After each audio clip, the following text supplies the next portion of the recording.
আজকে ললিতা বলছি বিনোদিনী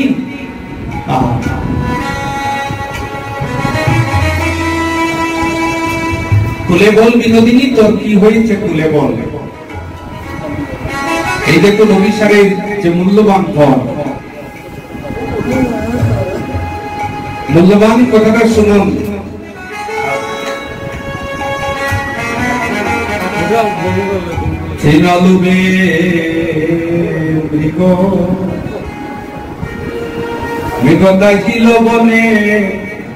দেখুন পদ্মা অভিসারে চিনলুবে মৃগ তাইছিল বনে ব্যাদ মাদিল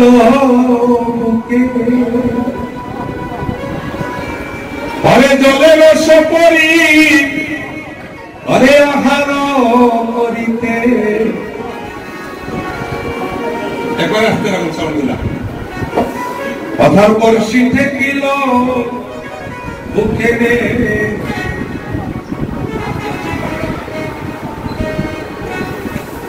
অভিশাপটা হচ্ছে আসলে অনেকে বলে বাংলাতে আমি অভিশাপ গাইব, কিন্তু অভিশাপ গাওয়ার জায়গাটা খুব কঠিন। হয় হবে অভিশাপ, না হয় হবে অভিশাপ। কথাটা মনে রাখবেন। আমি আপনাদের মতো মরমী বক্তব্য পেয়েছি বলে, আর এই আশ্রমের যিনি সেবক, যিনি আশ্রমকে প্রতিষ্ঠিত করেছেন, আসলে ওনার চরণে আমার কোটি কোটি প্রণিপাত। কারণ আমাকে একদিন ডেকে বলছিল, হোসেন তুমি সিলেটের সব জায়গায় থাকো, এই আশ্রমে তোমার জায়গা নেই, তুমি ছোট থেকে আমার কাছে বড় হয়েছে। এই কথাটা আমি শুনেছি। কিন্তু এখন আমাদের ধীরে ধীরে একটু বয়স হচ্ছে, কারণ এখন আমরা হুড়ুম জুলুম করে অভিশাপটা গাইব না। অভিশাপটা হচ্ছে সত্য কথা বলতে, অভিশাপ কীর্তন করতে হলে দরজা লাগাইয়া কথা, দরজা লাগাইয়া অভিশাপ শুনবে। কারণ অন্য কোনো কথা যেন এই আসরে আসে না।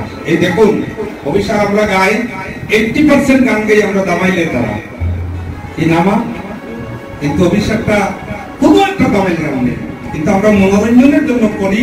কেউ বলে আরে ওই কীর্তনে দামাইলটা গাইলেন না। যেমন আমি মৌলবাজারে কীর্তন করেছিলাম, ওখানে বক্তরা বললো না আজকে সুসংগত কীর্তনটা অভিশাপ তেমন কি করেন, কি হয়েছে বলে দামাইল দেখলেন। হ্যাঁ, তারপর আমি নবীগঞ্জ গিয়ে এমন দামাইল শুরু করলাম, রাত 12টা থেকে 7টা পর্যন্ত, দেখলাম বক্তরা খুব আনন্দিত হয়ে গেছে। তাহলে অভিশাপ যে আমাদের, অভিশাপ যে কথাটা, অভিশাপ তুল্য মিলন, এখানে নারীও নাই পুরুষও নাই। এই যে মঞ্চ, এখানে সবাই নারী সবাই পুরুষ, এখানে কেউ পুরুষ নেই, এখানে সবাই নারী। এখানে কে কার পায়ে পড়বে এটা জানা নেই। আজকে রাধারানী বলছেন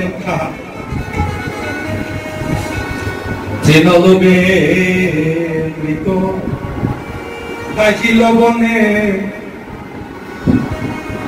ব্যাদ মারিল অগজলের সপরি আহার করিতে।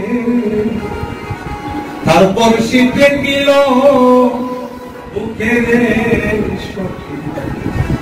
রাধারানী ললিতাকে বলছেন, ললিতে তৃণদুপে মৃগ, অর্থাৎ তৃণ অর্থাৎ গাছ, গাছ খাইবার লাগিয়া প্রত্যেক দিন একটা হরিণ বনে আসে। একদিন ওই হরিণটা এক ব্যাধের চোখে পড়ে গেল। ব্যাধ কি করছে জানো, হরিণটাকে মারবার জন্য সুন্দর করে একটা পাদ পেতে বসে আছে। যেই মাত্র হরিণটা প্রবেশ করছে, ব্যাধটা হরিণকে মেরে ফেলছে। জলের সকরি, সকরি শব্দের অর্থ কি জানেন? মাছ। মাছ যখন আমরা মারতে যাই, বর্ষি দিয়ে মারতে যাই, টাউন শহরে এটা কম, গ্রামগঞ্জে খুব বেশি। বর্ষি কাটার মধ্যে আমরা কি করি জানেন? একটা আদার লাগিয়ে দিই। আচ্ছা, যদি মাছে জানতো এই আদারের ভিতরে কাটা আছে, মাছ কোনদিন আহার করতো বর্ষি। রাধারানী বলছেন, তোমার নামের ভিতরে 3টা কাটা যে আছে, কোন বাগিনী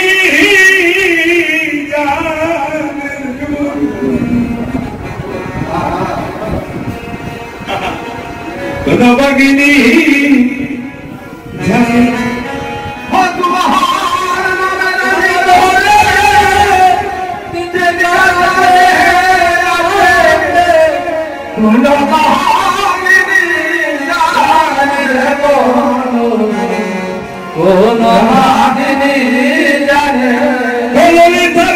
কৃষ্ণ নামের ভিতরে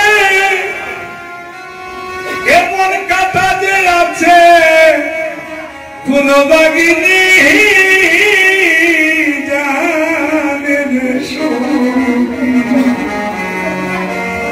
কোন বাগিনী জানে আমি ফিরিতি করিয়া সুখ যে পাইব। একদিন শুনিলাম ললিতার মুখে অমৃত বলিয়া আমি গরল কিনিয়া আমি গাইলাম আপন মুখে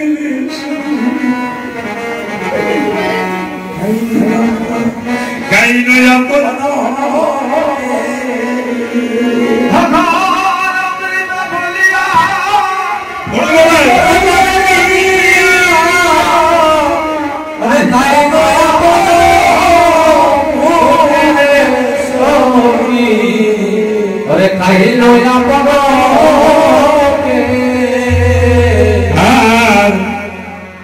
গীতি করিয়া সুখ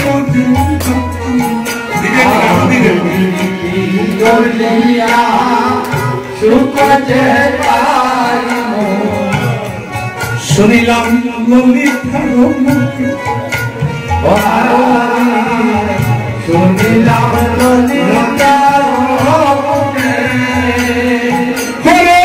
অমৃত বলিয়া আমি গরল কিনিয়া অমৃত বলিয়া গরল কিনিয়া গাইলাম কোন মুখের সুর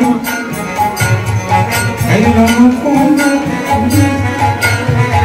মনাবে গাইলাম আপন মুখের আমি গাইলাম আপন মুখে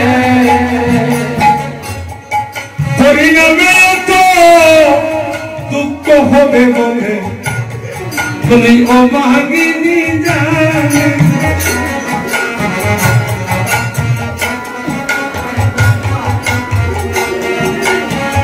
পরিণামে এমন দুঃখ হবে বলে কোন অভাগিনী জানে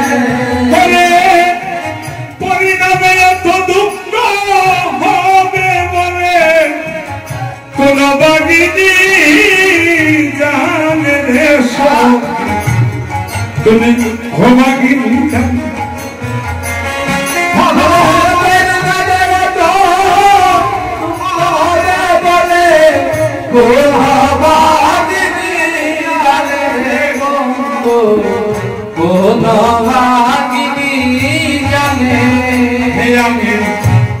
সুখের লাগিয়া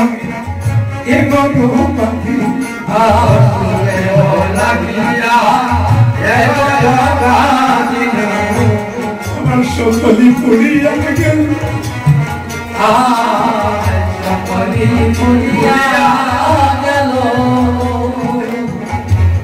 সকলি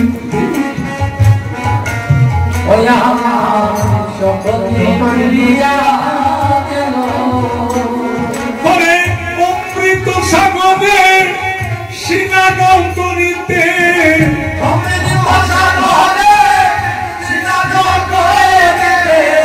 সকলি গরল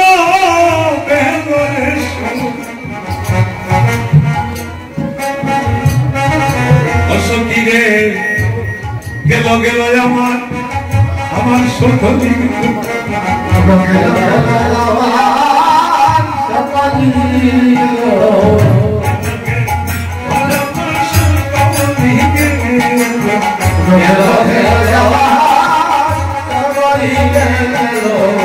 আমার প্রাণ বন্ধুকে ভালোবাসিয়া গেল গেল আমার সকলি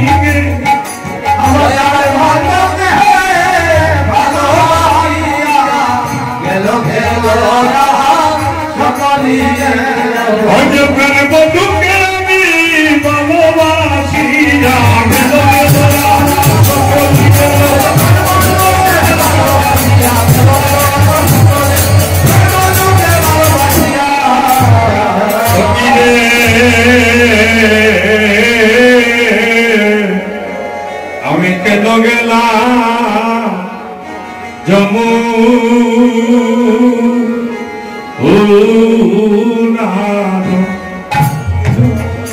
ধীরে ধীরে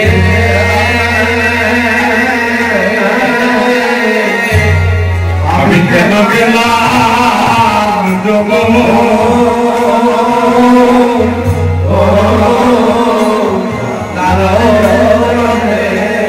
অসকিরে সেটাই নন্দের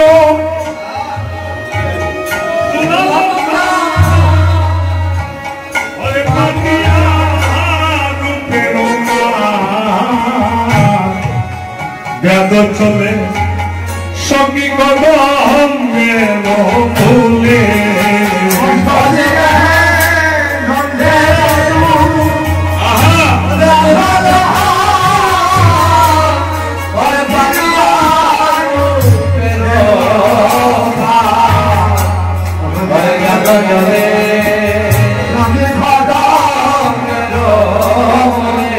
সখীরে অরে দিয়া হাস্য অরে সুদাচা অরে অঙ্গ চোখা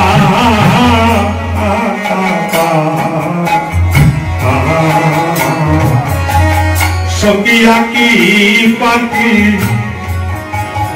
আমার তাহাতে পড়িল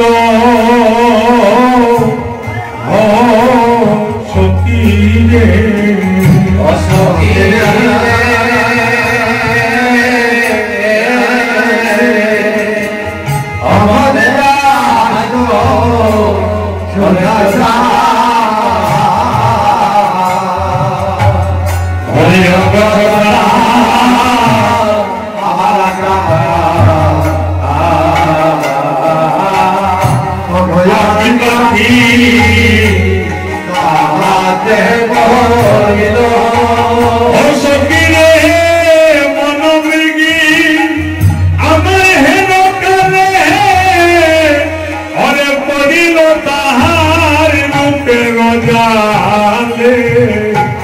শূন্য দেখো আমার পিঞ্জর রহিল